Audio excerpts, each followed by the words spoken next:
Mukesh Kapila is a former UN humanitarian coordinator and has extensive experience in conflicts and security issues around the world.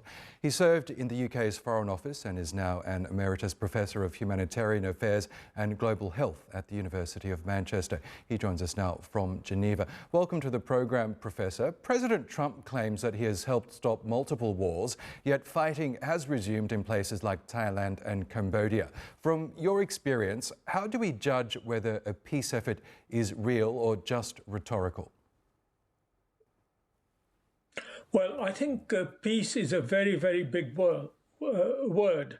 And sometimes we may not have peace anywhere for a long period of time until time itself has made the causes of the conflict irrelevant. And in today's world, actually, real peace is very, very rarely to achieve.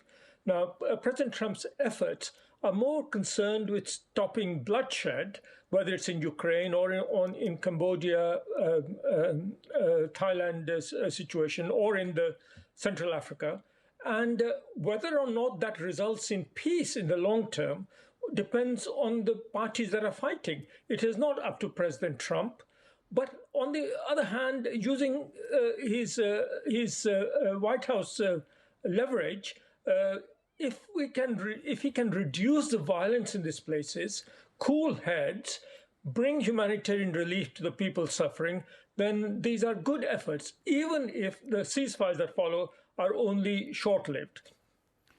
Now, the UN is warning of a possible regional explosion in Africa's Great Lakes region. How serious is that risk, do you think, and what role, if any, can the US realistically play in preventing wider conflict there?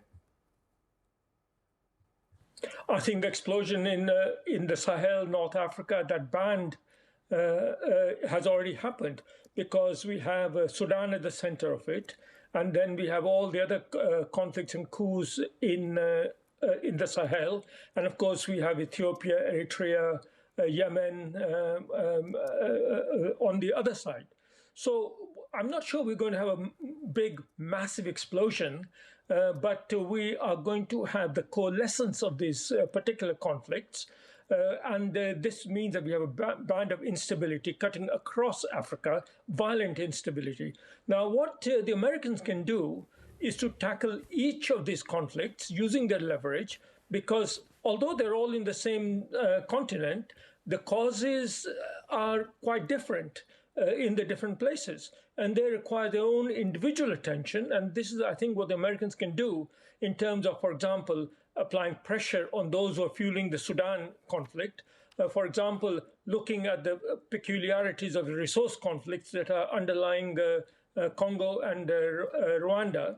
And I think it's through those efforts that the culture of peace can be built. I don't think the White House can do it on its own.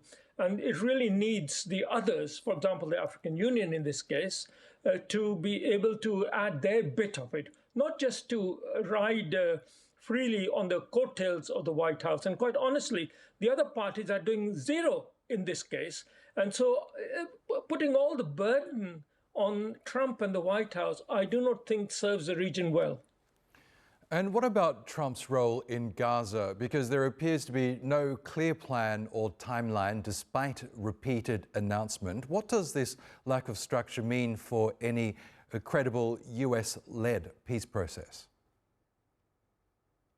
Well, just to make a general point from my experience, sometimes having vagueness and a lack of structure and a lack of timetable and a general wing and a hope and a prayer is often a way to bypass insoluble problems and let the momentum towards ceasefire and peace take us forward to unwind the details, which are obviously going to be necessary. Now, in the case of the Gaza-Israel war, the situation is very fragile, as I think everyone knows. But the violence has definitely reduced compared to a few months ago. The humanitarian situation has not improved, unfortunately, and I think that's the priority. Meanwhile, I think the specific factors which are holding progress are that Hamas's disarmament And of course, Israel allowing greater access and being more open-minded about it. Behind the scenes, whether or not Trump is working on those particular issues, we're not really sure.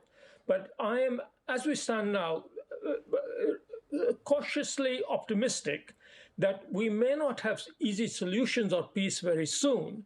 But I think if we can maintain the situation as it is, then the longer it goes on, the more the chances of some real solutions emerging, including, of course, the two-state solution.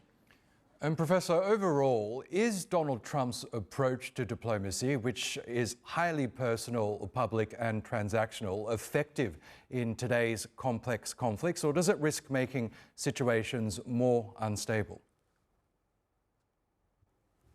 Well, a very good question. I think it depends on the situation. To be honest, again, from experience, my experience of peace processes elsewhere has been that it's always transactional. It's always give and take, and it's always a bit of bullying and prodding and arm twisting that always goes on. I think the idea that you sit around a table and talk sense and hold hands and then learn to love each other again and forgive old crimes and move on, that's a romantic myth. So what Trump has done in his own individual way is actually exaggerated the techniques of a peacemaking diplomacy that have always been practiced all around the world. They just haven't had the prominence that we are having it now.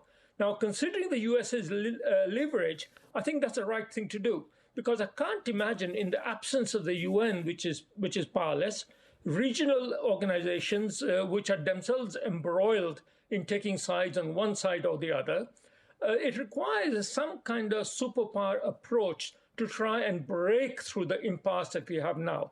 Problem we have with the White House and Trump is not that they're not capable of doing this and bringing temporary ceasefires, as we've seen on the Cambodia question, Cambodia-Thailand issue, but whether or not the White House can retain its involvement and press on initial gains and sustain its engagement, including through coercive measures, like, for example, economic measures which have been employed in the Cambodia-Thai business or trade issues.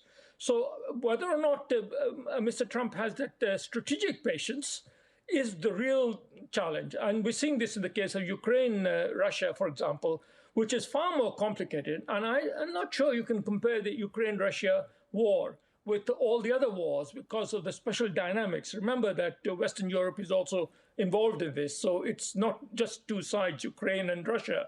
The Ukrainian side is being heavily armed by the Europeans and to some extent the Americans, and the Russian side is being heavily armed by Iran, North Korea, and Chinese economic support. So we have a much more complicated set of actors in Ukraine, Russia. And that's where we're finding that the White House approach is coming to its frustrating climax. And we'll have to wait and see whether or not we have a breakthrough. Okay, Professor, we'll have to leave it there. Thank you so much again for sharing your thoughts with us on TRT World.